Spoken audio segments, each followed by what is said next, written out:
The desire for change is universal. At some point, all of us want to change something about ourselves or the world around us.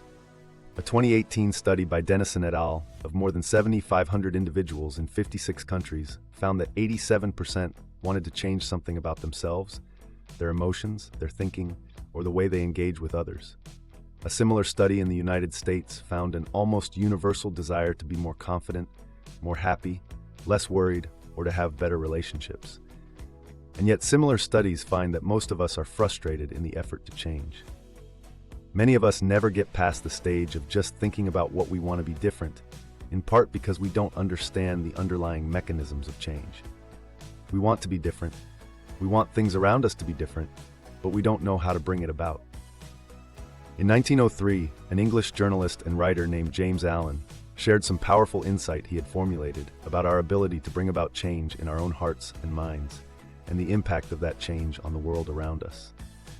His book, As a Man Thinketh, provides simple, powerful keys that can help anyone to bring about the change they desire, as long as they are willing to recognize and embrace the real cost. Allen compares our minds to a garden. We are the gardeners. Whether intentional or unconscious, we choose the seeds of thought that get planted and cultivated in our minds. The circumstances of our lives are the fruit of the seeds that we cultivate or allow to grow carelessly by neglect. That idea might be hard to accept if one has become accustomed to blaming the way they think and feel, blaming their circumstances on fate, genetics, or some other factor beyond their control. Some examples might illustrate his ideas clearly. Ignaz Semmelweis was a Hungarian-born obstetrician. In the mid-19th century, puerperal or childbed fever killed as much as 30% of women in some maternity wards, but the mortality rates varied widely from one maternity ward to another. No one knew why. The accepted cause of childbed fever was miasma or bad air. Like his peers, Semmelweis grappled with this staggering tragedy. In the Vienna General Hospital where he practiced, there were two maternity wards. One was staffed by midwives, the other was staffed by physicians and medical students. The patients treated by the physicians and medical students died at much higher rates than those treated by the midwives, and all the patients begged to be treated by a midwife instead of the physicians and medical students. In 1847, Semmelweis had a crucial insight. The physicians and medical students performed autopsies. The midwives did not. Often, physicians and medical students would perform an autopsy and then transition immediately to treating women in labor. Semmelweis theorized that there was some transfer of what he called cadaverous particles that harmed the mothers. This was, of course, long before the emergence of germ theory. He required physicians and medical students to wash with a solution of chlorinated lime before treating live patients. Almost immediately, the mortality rate in his maternity ward dropped from nearly 20% to 2%. Rather than celebrating this remarkable breakthrough, his peers rejected the practice of hand washing, and they ridiculed Semmelweis. They couldn't reconcile his theory with the accepted wisdom. They were deeply offended by the idea that their actions were somehow harming patients. Semmelweis had an abrasive nature, and he berated his colleagues for being slow to recognize what was happening, which further alienated those around him. Eventually, he lost his position at the hospital and suffered an emotional breakdown. After he was beaten by some of the guards in the mental institution where he was being held, his wounds became infected, and he died of the same septic infection he had tried to save others from. For decades after Semmelweis, women continued to die from septic infections needlessly.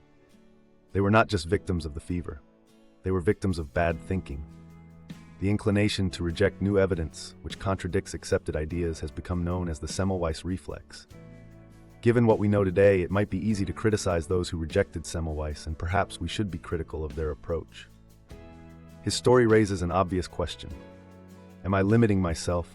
Am I hurting myself and those around me because I am unwilling to be open to ideas that challenge what I accept as conventional wisdom?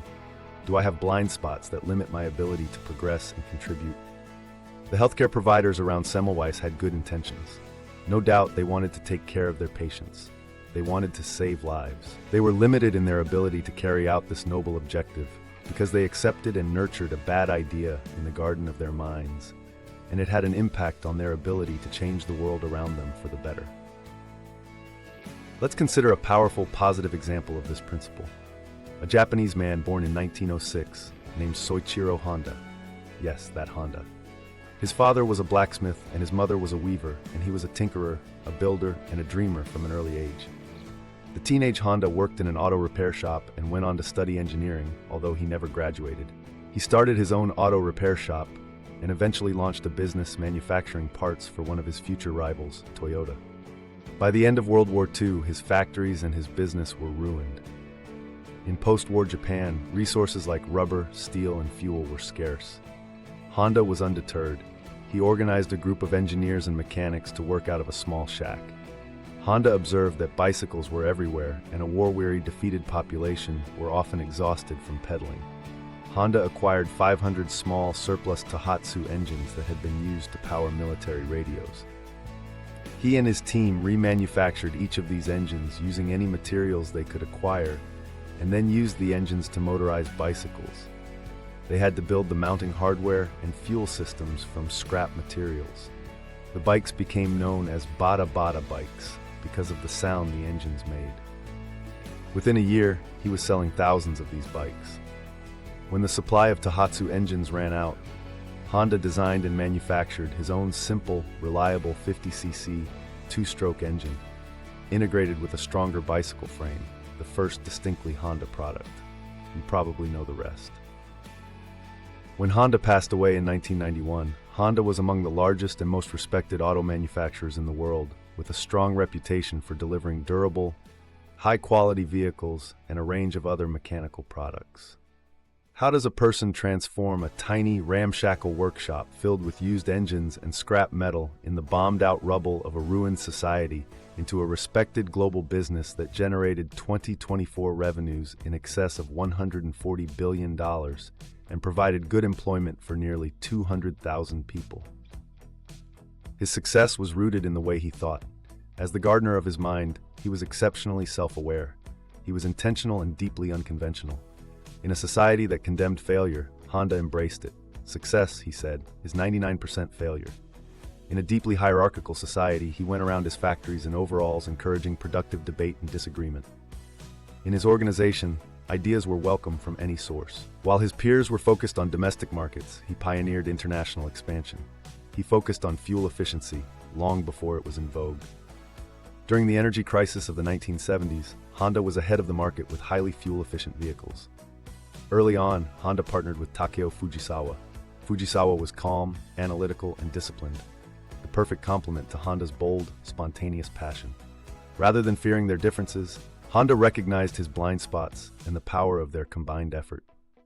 Honda's life and his impact on the world around him reflect the powerful truth first expressed in Proverbs and eloquently elaborated by James Allen.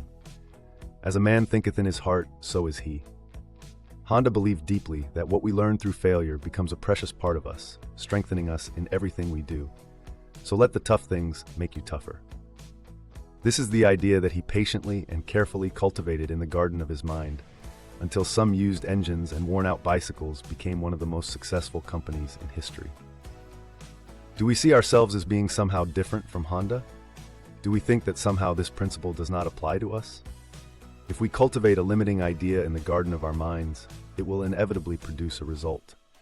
Like the reluctant physicians around Ignaz Semmelweis, we will be limited in our ability to bring about the change we seek in ourselves and the world around us. Honda was willing to tinker, to experiment, to try and fail 99% of the time, because he cultivated in his heart and mind a patient resolve to embrace failure as the unavoidable cost of success.